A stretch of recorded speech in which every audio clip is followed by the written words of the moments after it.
This video is brought to you by Reaper Apparel Company. Stay tuned until after the video to learn how you can save 10% off of your order. Some states have similar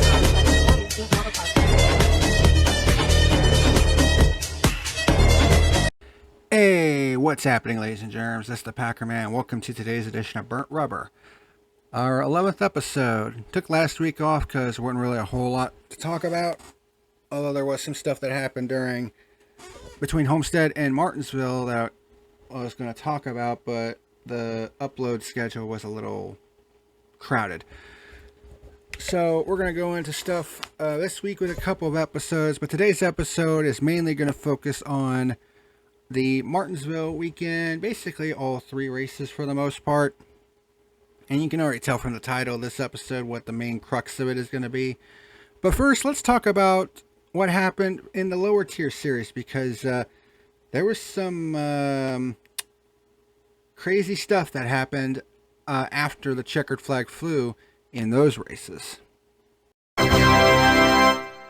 So, the truck and XFinity races at Martinsville, they were spicy. They were spicy, like not as spicy as a what the hell do you call that pepper? A ghost pepper, basically. Because there was some shit that went down, basically, in regards to who made the championship for and who did not. In the truck series, you had a battle between Taylor Gray and Christian Eckes for basically the race win. And Eckes basically booted Taylor Gray out of the way to win the race and get into the championship four, and basically taking Taylor Gray out of the championship four. And the two had a pretty heated conversation afterwards, where there wasn't any like punches thrown or anything of that nature, but Taylor Gray basically expressed his frustration with Christian Eckes and basically threatened that he was going to send him in the championship race and basically do what he did to him, and that's cost Christian Eckes the Truck Series title. Will that actually happen? I don't know, but it'll certainly make the Truck Series race kind of a must-watch in that aspect. And probably the same would go for the Xfinity Series Championship, because we had a similar thing happen with Chandler Smith and Cole Custer. Because evidently Cole Custer did a similar situation to keep Chandler Smith out of the championship Final Four. And this one actually got a bit physical between the two. I mean, Smith basically tried to get a sissy slap in. I don't know what the fuck that was, but it was pretty heated between the two of them. And I know some people are like, well, I mean, why is Chandler Smith getting so upset over it? I mean, yeah, it's for a championship four spot, but it's like, I mean, he was kind of doing the same thing. Here's the thing. This is not the first time that Cole Custer and Chandler Smith have gotten into a confrontation after the race. They did something like that at Kansas as well, and the two actually had a confrontation on pit road after that race as well. So this was not the first time these two had basically gotten into a confrontation after a race this year. So the two, they don't really like each other all that much. So it's definitely set up for some spicy championship races for the Xfinity and Truck Series. I mean, will they end up being barn burners? Will there be some threats carried out? I don't know. More often than not, that's not usually the case, but, you know, have to take a wait-and-see approach on that. But what's going to dominate the headlines this week, heading into the final race at Phoenix, is the shit that happened. What is it, midnight? Why were you looking at me like that? You kind of had this look like... Well, you didn't have to leave, midnight. Okay, whatever.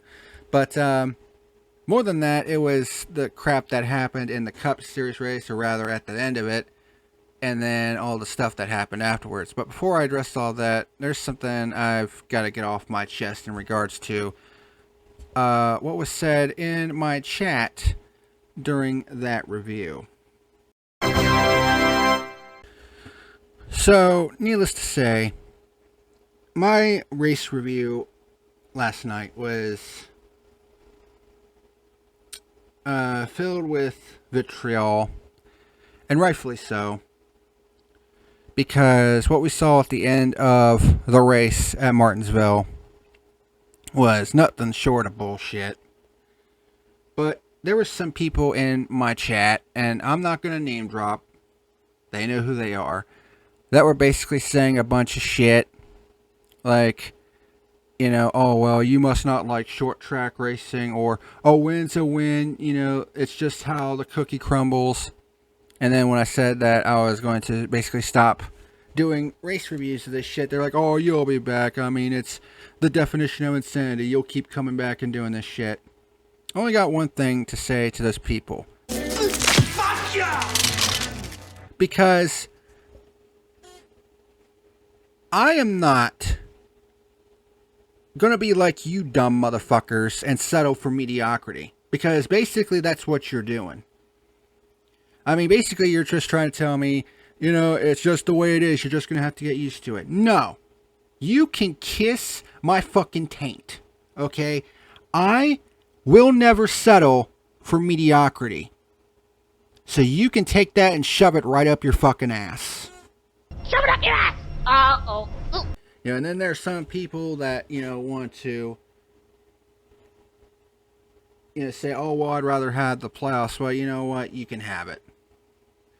Because this playoff format is the epitome of mediocrity.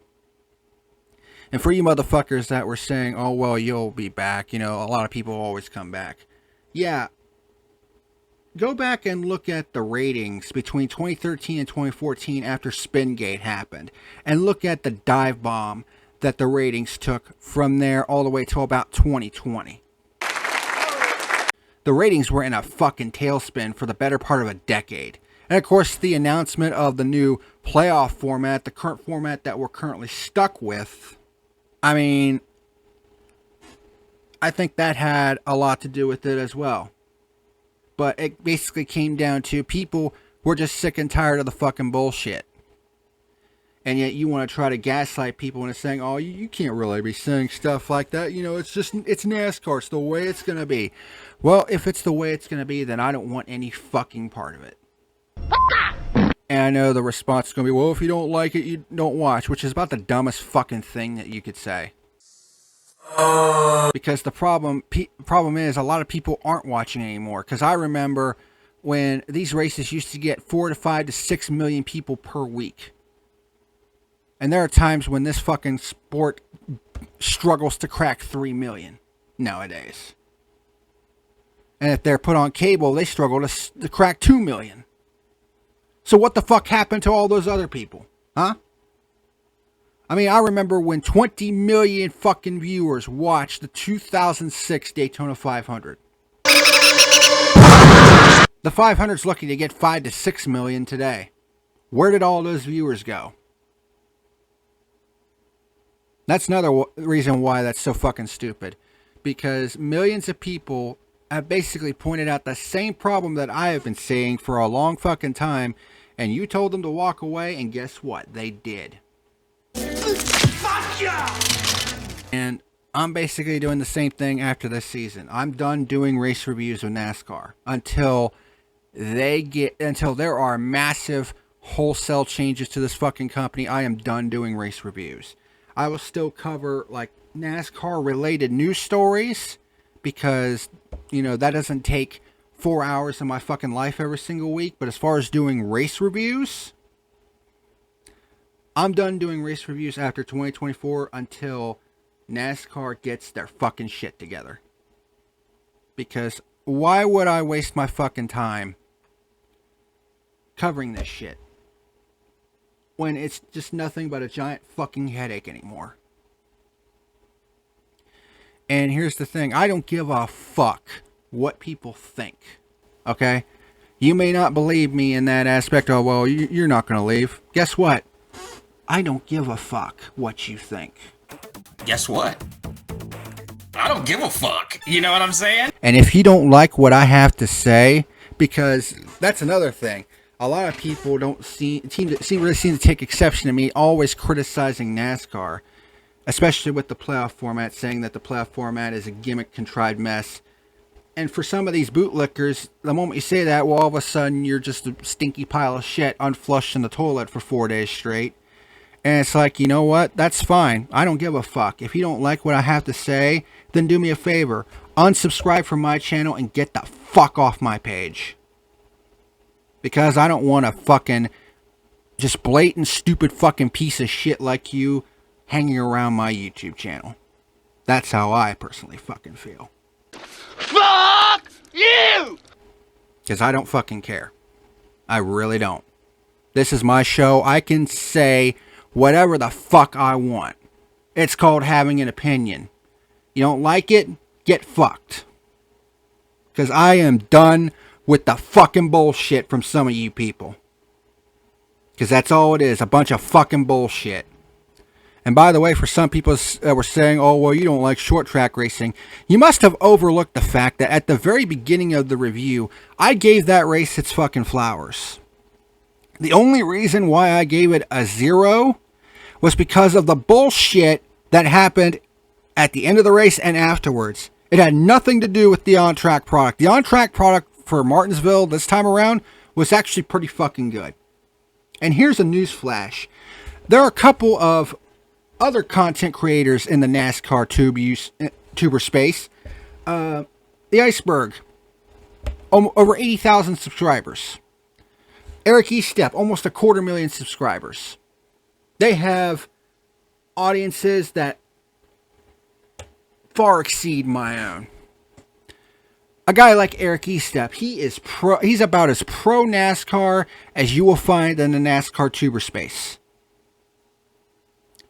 And you'd be like, well, maybe they'll find something, that's, there's a positive light to it. No.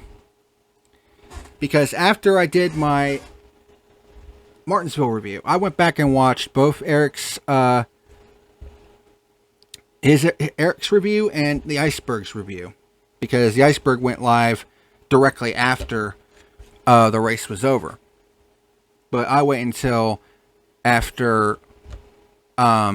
I usually go live around 8 or 9 p.m. depending on when the race ends. Because I want to get everything set up for the live review and all that other shit. So I waited until afterwards to watch their videos to see what they say. Well, if there was anything different or if there were things that were different from my review. They pretty much echoed the same sentiment word for word.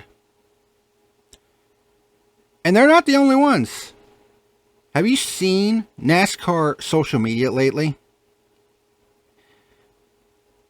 I mean, there are a lot of people, especially within the industry, that are saying that it was blatant race manipulation. And yet, when I'm the one that says this, I'm suddenly ostracized and ridiculed for having the balls to speak out against the big bad NASCAR. Fuck NASCAR.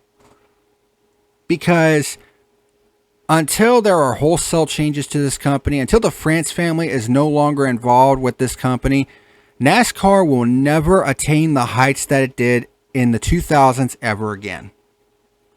And honestly, I wouldn't be the least bit surprised if fans just left this fucking series and this company in the dust wholesale after what happened last night at Martinsville, because this was basically Spingate all over again, except this had even bigger implications for the championship,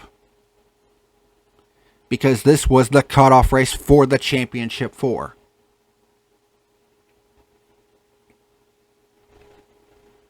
I mean, I don't know what else to say as far as that's concerned.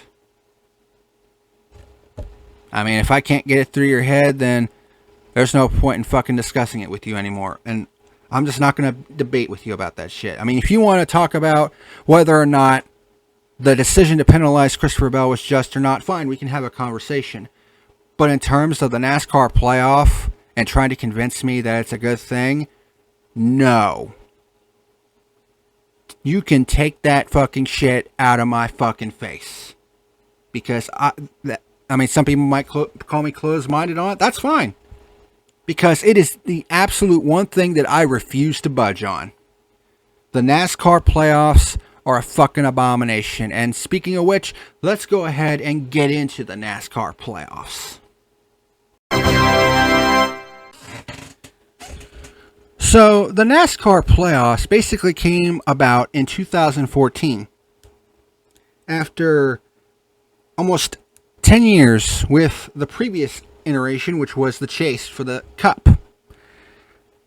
And here's the thing. While I wasn't the biggest fan of having a points reset, at least the chase for the Cup gave us a big enough sample size to where it wasn't that big of a deal.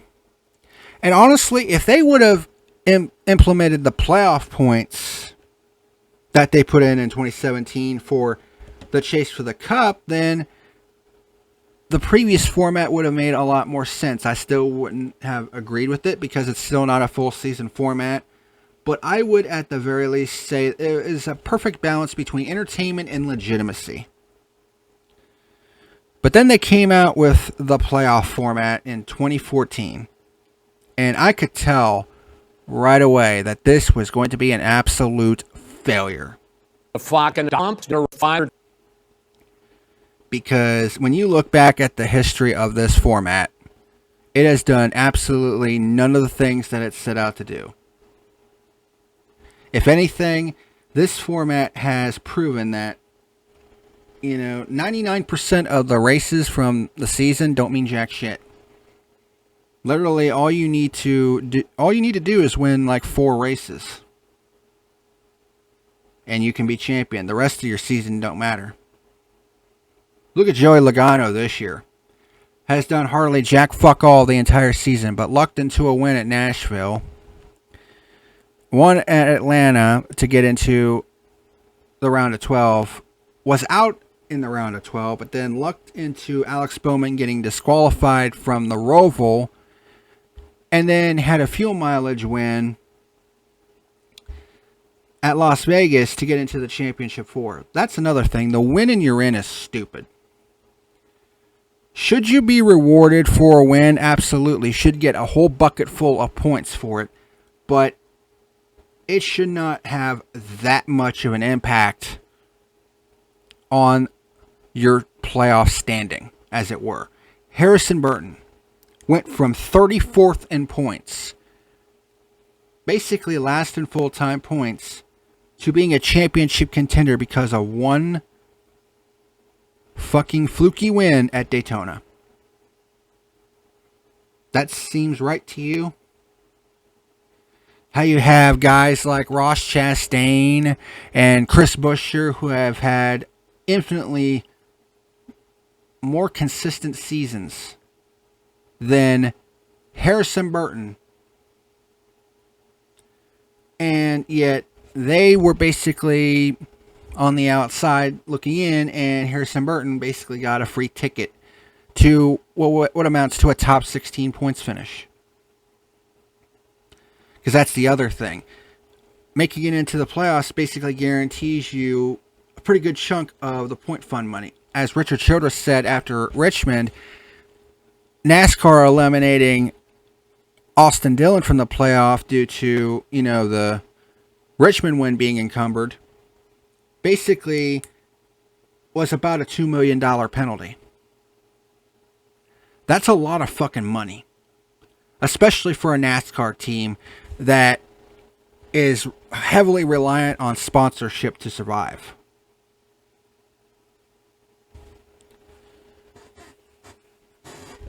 And then there's all the fucking points resets. It's just, there's just no way to build any kind of cushion whatsoever. And then, of course, there's the fact that you have a one-race championship, which is about the dumbest thing that you could have. I mean, it basically abolishes points at that point, which means that all those playoff points that you earned, they don't mean jack diddly dick in the Championship 4. And my question is, why? Why should we have the championship come down to a single fucking race? It's ridiculous. As chaotic as motorsports can be, your championship comes down to a single race. It's ridiculous. Motorsports is too chaotic for this format. The only thing that brings any sort of order to it is in the aggregate, because it becomes blatant. It becomes obvious. The more races that are run, the more obvious that the best driver is, which is how it should be. Not this whole, just ride around until the playoffs start to finally start showing up. No, that's not how this fucking shit is supposed to work. And I despise it with all my being. And as we've seen, it has caused some absolutely fucking stupid controversies. I mean, just look at 2015. The incident that caused me to stop watching NASCAR for 2.5 years the first fucking time. Kevin Harvick intentionally spinning someone out to save his championship hopes because his engine was failing at the end of that race. They had one attempt at a green flag and a green-white checker. They changed it from 3-1 for that race specifically. And Harvick took advantage of it. And you might say, well, they didn't admit to it. Well, of course not. That would go against every... That would be the antithesis of what they were trying to do. I mean, why would they admit it when that goes against everything that they were trying to accomplish in the first place? Then you had, of course, Joey Logano dumping Matt Kenseth at Kansas, and then you had Brian France basically say, that was a smart move to keep him from the win. And I mean, at that point, it's like, when you have your CEO basically showing blatant favoritism, that's when the cracks were really beginning to show.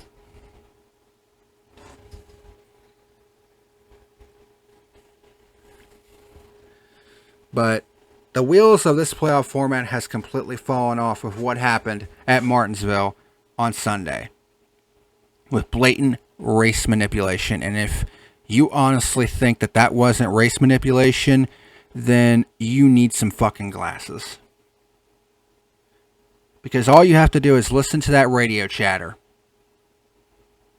All you have to do is look at what you see on the racetrack. I mean, it's pretty obvious it was race manipulation. But what really gets to me is the fact that Elton Sawyer, the fucking jamoke, as usual, tried to come up with an excuse as to why they didn't, look at the race manipulation. They said, well, we'll look at it later. I mean, what the actual fuck?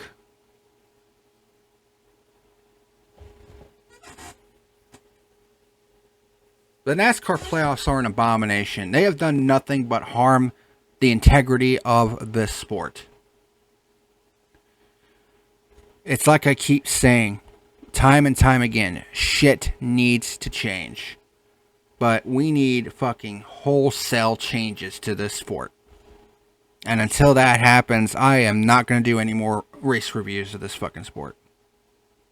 I'm just not going to do it. I'll continue to cover like breaking news and shit, because that doesn't take up half of the fucking day to do so. To basically write down pages upon pages of notes. Pages and pages of notes that I use for my race reviews.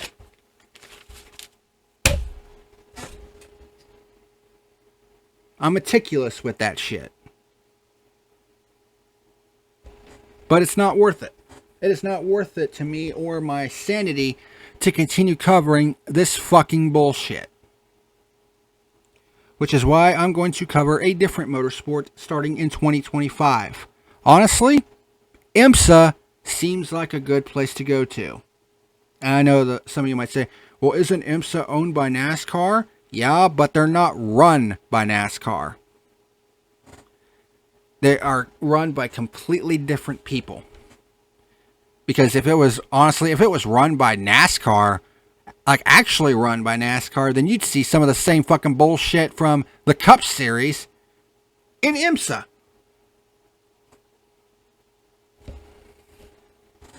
You would see overtimes and stage breaks in a fucking sports car endurance race. Who the fuck wants that? I mean, really. And when you look at how IMSA is doing right now, I mean, 2024, I mean, look at how good they've been doing this year. Attendance is at an all-time high. Interest from race teams and drivers is at an all-time high. I mean, the interest to run the Rolex 24 has never been bigger. It's insanity. But that's a good thing. Not to mention that IMSA just got their 19th, that's 19th manufacturer that will be debuting in 2025. NASCAR can't even get 4 for the Cup Series, Xfinity Series, and Truck Series. The Supercars only has 2. IndyCar only has 2. Meanwhile, IMSA has 19 different manufacturers. That is a sign of major growth. The more manufacturers that are in the sport, the more variety there is, the more money that gets flowed into the sport, and it's better for everybody. And with IMSA, there's no gimmicks, there's no bullshit. It's a full season championship. I mean, it's everything that I could ever ask for. And I've been watching a lot of IMSA this year. And a lot of the racing this year has been fucking fantastic. Look at Petit Le Mans. There was a pass for the win with in the final hour of the race, like late in the final hour of the race. And then you had the drama of the leader losing his headlights for a split second, which would have been a safety violation. And then you had one headlight come on, and then they both came on, and then the other one would go off, and it just alternated back and forth, and it was just craziness. Absolute craziness. And then one of the classes had championship drama from the championship leader having mechanical issues and trying to fight his way back to where they could clinch the championship. You wouldn't have that in a playoff format. This was over the course of a season, and it happened organically. And that's the biggest problem with the playoff format. It feels artificial and manufactured. And that is something that you just don't want in motorsports. Because we know what NASCAR is doing with the playoff format. They want Game 7 moments every single year. Here's the problem with that. When you have a Game 7 moment every single year, then they all bleed together. Because Game 7 moments are only special because they don't happen all the time. Sometimes the team in the finals gets swept. It happens. Game 7 moments are only memorable because they don't happen that often. But when you start having them every single year like NASCAR tries to do, they all bleed together and then none of them are special. Is that what you want? I mean, why the fuck do you think the 1992 Hooters 500 is still held in high reverence to this day? You had 6 guys, 6, with a mathematical shot to be the champion. You had one of the best drivers in all of motorsports, Richard Petty, retiring. That was his final Cup Series race. And in retrospect, it also saw the debut of a guy named Jeff Gordon, who would go on to become the 3rd winningest driver in NASCAR history.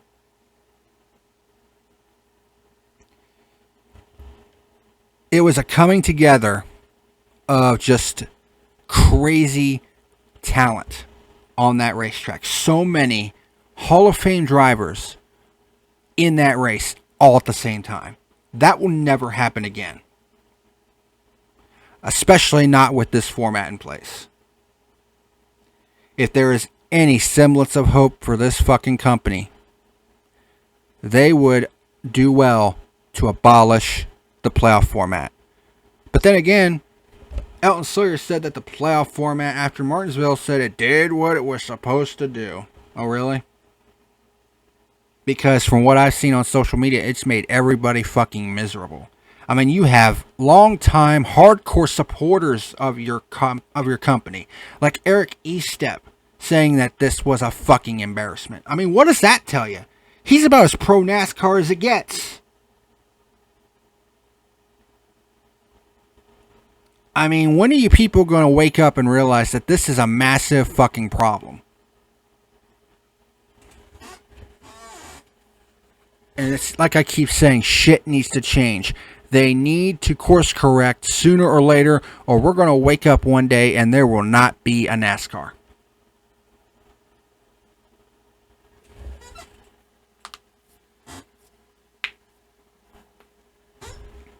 I know some people are like, well, they're too big to fail. Yeah, it's like they're saying you're too fat to diet. I mean, we've seen a lot of big companies over the years go under. They wouldn't be the first, and they won't be the last. Which is what's gonna happen if shit doesn't change. Because eventually everybody's gonna get sick and tired of the fucking bullshit. And judging from what I've seen on social media, a lot of people have already left. They've already left NASCAR in the dust, which isn't the first fucking time. I mean, look what happened after Spingate. I would argue this is worse than Spingate. And it's just not worth the headache. It's just not worth the headache to do race reviews for this shit anymore. I'll still cover the breaking news and shit, because I know people still want to watch that shit. But as far as the race reviews, no more until wholesale changes are made. And it may be never. And you know what? That's fine. Because I can walk away from NASCAR and not give a fucking damn in the world. It won't bother me one bit. Because there's other forms of motorsports that I can go and cover and enjoy a hell of a lot more than what NASCAR's giving me right now. I could cover the Cars Tour, which is kicking some serious ass. I could cover IMSA, which has been damn good this year. I mean, it don't bother me a bit to stop doing race reviews of NASCAR. It don't bother me a bit. Some people might not like that, but I don't really give a fuck. So, that's how I feel about that. But anyway, that's going to do it for this edition of Burnt Rubber. Tomorrow, we're going to talk about some of the stuff that happened the previous week, including the whole Connor Jones thing. That's something that really needs to be addressed. And then later on this week, I might end up talking about the antitrust lawsuit once again, because the preliminary meeting, the preliminary hearing, is taking place today, as this episode is happening. Not as it's recording, but as this is going live. So wait and see how it happens with that. Judge denied 2311 and Front Row Motorsports' request for a speedy discovery. Doesn't necessarily mean it's not going to happen. It's just they wanted it to happen like right away, and the judge was like, no. But it doesn't necessarily mean that's not going to happen either. So, I mean, if it goes to trial, then all bets are off. So, I have to wait and see what happens with that, because it's going to be interesting to say the least. But needless to say, I think it's objective to say what happened on Sunday was a black eye that NASCAR did not need. I mean, their reputation is already in the tank anyway with this antitrust lawsuit. And now for this to happen in the decider to get into the championship 4, it's not a good look no matter how you slice it. I mean, was the racing good? Yeah, absolutely it was. But it still doesn't take away from the fact that what happened at the end of that race is going to leave a massive black eye on this company, regardless of whether you agree or not. Because I'm not the only one who feels this way. There are thousands of people who feel the same way. And when you have, massive NASCAR influencers like Iceberg and Eric Estepp saying basically what I echoed on Sunday, I mean, I don't know what else to fucking tell you. So, yeah. In closing, the NASCAR playoffs are an abomination and they need to go. Period. And that is something I will not change my mind on, so just don't even bother. If you're going to make any sort of fucking comment basically telling me to give the playoffs a chance, don't bother. It would just be a waste of your typing, because it has no place on my video. So, just a fair warning on that one. But anyway, that's going to do it for this edition of Burnt Rubber. Thank you very much for watching. And until next time, this is the PackerMan signing out. See you later. Hey, what's happening, ladies and germs? This is the PackerMan letting you know that tonight's video was sponsored by Reaper Apparel Company. By clicking on the affiliate link down below in the description box, you'll be able to browse through many of their different wares, such as hats, t-shirts, hoodies, and other cool items. When you place an order and you go to checkout, be sure to type in the code PackerMan and you'll be able to save 10% off of your order. Reaper Apparel Company. Apparel to die for.